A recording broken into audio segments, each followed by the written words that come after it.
ইতিহাসে প্রথমবার এক অর্থ বছরে 400 কোটি মার্কিন ডলারেরও বেশি বৈদেশিক ঋণ এবং তার সুদ পরিশোধ করল বাংলাদেশ।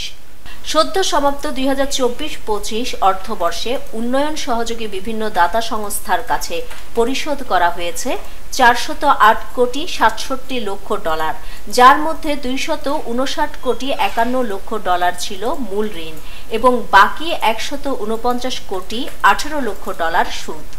অর্থনৈতিক সম্পর্ক বিভাগ ইআরডি জানাচ্ছে, আগের বছর অর্থাৎ 2023-24 সালে এই অঙ্ক ছিল মোট 336 কোটি 90 লক্ষ ডলার, অর্থাৎ বছর ঘুরতেই পরিশোধ বেড়েছে প্রায় 21%। কিন্তু কেন এমন লাগাম ছাড়া ঋণ? বিশেষজ্ঞদের ব্যাখ্যা, এক দশকের মধ্যে যেসব মেগা প্রকল্প ঋণ নেওয়া হয়েছিল তাদের অনুগ্রহকাল শেষ, কিস্তি গোনা শুরু হয়ে গিয়েছে।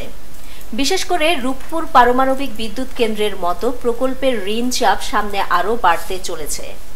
পলিসি এক্সচেঞ্জ বাংলাদেশের চেয়ারম্যান মাসরুর রিয়াজ বলেন, 2016-17 সাল থেকে যেসব প্রকল্পে ঋণ নেওয়া হয়েছে সেগুলির বাস্তবতা যাচাই হয়নি। বাজেট স্ফীত করে পরিকল্পনা হয়েছে, যার খেসারত এখন দিতে হচ্ছে।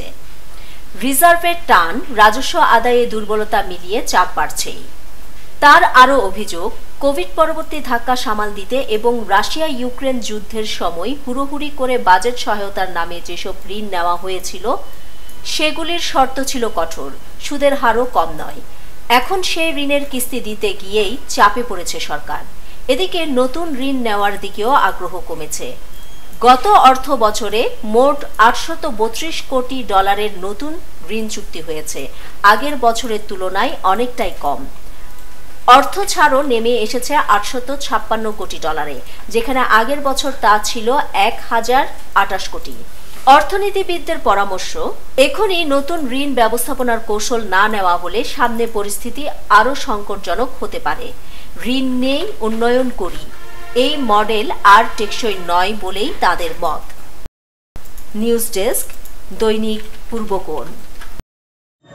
ক্রিকেটে ফর্ম সবসময় একরকম যায় না, কখনো একটা বলও কানেক্ট হয় না, আবার কখনো ব্যাট চালালেই 4 ছক্কা।